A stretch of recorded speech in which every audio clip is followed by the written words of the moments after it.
Hello my lovely viewers, welcome back to my channel. আশা করি আপনারা সকলে অনেক ভালো আছেন, সুস্থ আছেন। আজকে এনেছি আপনাদের সাথে শেয়ার করতে কই মাছের রেসিপি। এটাকে আমরা অনেকে কই, তেলাপিয়া অনেক নামে চিনি। আজকে এই কই বা তেলাপিয়া মাছের একটা খুব সুন্দর দুর্দান্ত একটা রেসিপি আপনাদের সাথে শেয়ার করতে চলেছি। সবার প্রথমে তেলাপিয়া মাছের সাইজগুলো আমি আপনাদের সাথে শেয়ার করলাম। প্রতিটা তেলাপিয়া মাছ কিন্তু প্রতিটা 200 গ্রাম ওজন করে আছে। আমি সবার প্রথমে মাছটা ভালো করে বাবাকে কাটা করিয়েছি, কারণ তেলাপিয়া মাছ কিন্তু প্রচুর কাটা থাকে। তারপর ভালো করে নুন হলুদ মাখানো হয়েছে, সেটা আপনাদের সাথে শেয়ার করতে পারলাম না, কারণ বাবা যেহেতু মাছটা কেটে আর নুন হলুদ মাখিয়ে রেখেছে। আজকে কিন্তু গোটা গোটা তেলাপিয়া মাছেরই কিন্তু রান্নাটা আমি আজকে আপনাদের সাথে শেয়ার করব। কারণ কি, বাড়িতে বর এসেছে আর বরের আবদার গোটা তেলাপিয়া মাছেরই কিন্তু রান্না করতে হবে। আমরা অনেক সময় কিন্তু গোটা মাছ রান্না করতে গেলে একটাই প্রবলেম হয়, মাছটা ভেঙে যায়, গোটা রান্না করা যায় না। আর অথবা মাছটা পুরো যখনই আমরা তেলে দিই তখনই ল্যাজ থেকে গুটিয়ে যায় মাছটা। যেহেতু গোটা গোটা মাছটা ভাজা খুব কষ্ট হয়, আমি রান্না করার আগে একটু ভয় পাচ্ছিলাম যে আমি মাছটা গোটা গোটা রাঁধতে পারবো তো, নাকি ভেঙে যাবে, নাকি গুটিয়ে যাবে। কিন্তু অনেক কষ্ট করে আস্তে আস্তে পুরো মাছটা কিন্তু আমি আজকে ভেজেছি। মাছটা রান্নাও করেছি অনেকটা ভয়ে সহকারে, যেহেতু গোটা মাছ ভেঙে যাক আর গোটা গোটা খাওয়ার যেহেতু আমায় রিকোয়েস্ট করেছে আমার বর, সেহেতু আমাকে আজকে গোটা গোটাই বানাতে হবে। সবার প্রথমে ভালো করে মাছটাকে ভেজে নেব কড়া করে। মাছ কিন্তু কড়া করে ভাজলে তার স্বাদটাও ভালো লাগে। আর মাছটা কিন্তু ভাজার সময় বেশি হাই আঁচে মাছটা ভাজা চলবে না। মাছটা কিন্তু একটু লো আঁচে যদি মাছটা আমরা ভাজতে পারি তাহলে কিন্তু সেটা একটু ভালো হয়। তো চলুন ভালো করে আগে মাছটাকে ভেজে নেওয়া যাক।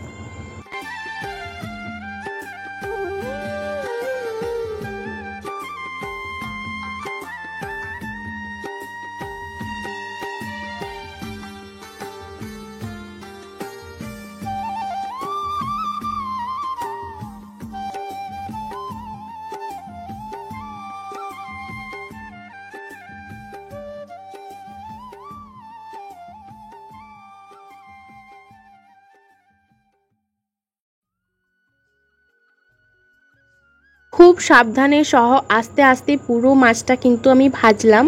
আর একটুখানি মাছটা ভাজতে আমার সময় লেগেছিল। তারপর কড়াইয়ের মধ্যে, যে কড়াইয়ে মাছটা ভেজেছি সেই কড়াইয়ের মধ্যে একটুখানি তেল দিয়ে এর মধ্যে দিয়ে দিলাম 5 ফোড়ন। আজকে মাছের রান্নাটা কিন্তু সর্ষে, পোস্ত, জিরে সব রকম জিনিস দিয়েই হবে। আর এখানে দিয়ে দিলাম চিনি।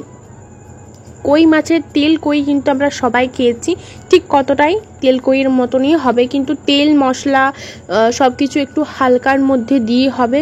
যেহেতু প্রচুর গরম এই সময়, বেশি তেল মশলা খাওয়া একদমই চলবে না। সেই জন্য পেঁয়াজ কিন্তু আমি আগের থেকে ছোট ছোট কুচি করে রেখেছিলাম।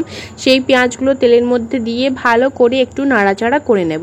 তার আগে এর মধ্যে দিয়ে দিলাম 1 চামচ হলুদের গুঁড়ো। দিলে তেলটা কিন্তু আমার ছিটকে আসবে না, সেই জন্য একটুখানি দিয়ে দিলাম হলুদের গুঁড়ো।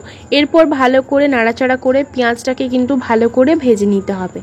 এই সময় কিন্তু গ্যাসের ফ্লেমটা খুব লোয়ে রাখতে হবে, বেশি হাই দেওয়া চলবে না, তাহলে কিন্তু পেঁয়াজগুলো পুরো চয়ে যাবে, পুড়ে যাবে, ভালো করে ভাজা হবে না। সেই জন্য কিন্তু আমরা পেঁয়াজটাকে লো আঁচ দিয়ে ভালো করে নাড়াচাড়া করে ভাজতে শুরু করে দিয়েছি। চলুন পেঁয়াজটা ভেজে নিই। তারপর এর মধ্যে দিয়ে দেব টমেটো, যেগুলো আমি আগের থেকে ছোট ছোট করে কেটে রেখেছি। ছোট ছোট করে পাতলা করে যদি টমেটোটা আপনারা কাটেন তাহলে খুব চটজলদি কিন্তু তেলের মধ্যে ভাজা হয়ে যায়। সেই জন্য কিন্তু আমি টমেটোটা খুব পাতলাভাবে কেটে তেলের মধ্যে দিয়ে দিলাম ভাজা করার জন্য। এরপর দেব আমরা এর মধ্যে আসল মশলা। এটা হচ্ছে সর্ষে বাটা, এটা হচ্ছে পোস্ত বাটা। সর্ষের মধ্যে কিন্তু জিরে আর তার সাথে কিন্তু লঙ্কা দেওয়া আছে। তার জন্য সবার প্রথমে সর্ষে বাটাটা এর মধ্যে অ্যাড করে ভালো করে নাড়াচাড়া করতে শুরু করলাম।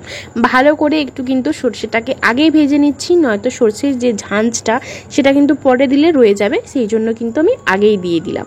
তারপরে এখানে রং মতো আপনাদের যেরকম রঙের প্রয়োজন সেরকম অনুযায়ী কিন্তু আমি হলুদটা এখানে ব্যবহার করলাম। যেহেতু আগে একটুখানি হলুদ ব্যবহার করেছিলাম সেই জন্য আর একটুখানি হলুদ ব্যবহার করলাম, সেজন্যই আমি রং কথাটা আপনাদের সাথে শেয়ার করলাম। আপনাদের যেরকম প্রয়োজন সেরকমভাবে হলুদটা কিন্তু আপনারা ব্যবহার করবেন।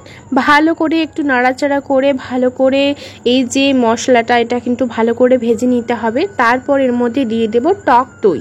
আমরা একটুখানি স্বাদ মতো 1 চামচ থেকে 1.5 চামচের মতো টক দই এখানে ব্যবহার করেছি। এই টক দইটা ভালো করে দিয়ে একটুখানি নাড়াচাড়া করে নেওয়া যাক।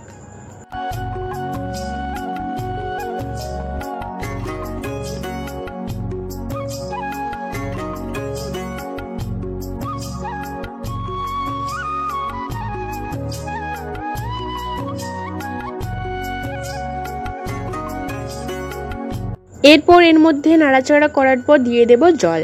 জলটাকে কিন্তু দিয়ে ভালো করে নাড়াচাড়া করে ফুটিয়ে নেব।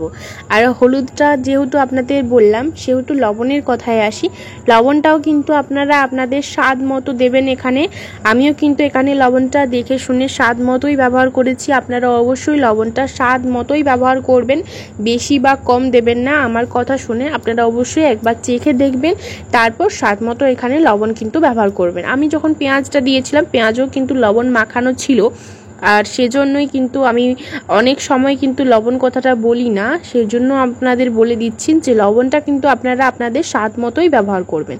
এরপর এর মধ্যে দিয়ে দিলাম পোস্তর বাটা, যেটা পোস্ত বাটাটা আমি আগের থেকে বেটে রেখেছিলাম সেই পোস্তটা এর মধ্যে দিয়ে দিলাম। যেহেতু গোটা গোটা মাছ, পরে পোস্তটা দিলে লাড়তে গেলেই কিন্তু মাছগুলো ভেঙে যাবে, সেই জন্যই কিন্তু আমি আগের থেকে পোস্তটাকে দিয়ে দিলাম। তারপর এর মধ্যে দিয়ে দিলাম মাছগুলো।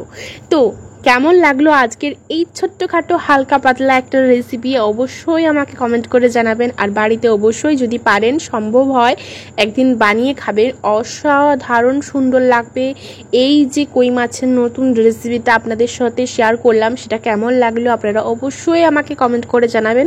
আর খুব ছোট একটা ভিডিও ছিল, চটজলদি যেমন আপনারা বাড়িতে বানাতে পারেন সেজন্য আমি চটজলদি একটা ভিডিও আপনাদের সাথে শেয়ার করলাম। বাই দ্য ওয়ে আমি মধুমিতা, আপনারা এতক্ষণ দেখছিলেন মধুমিতার রান্নাঘর।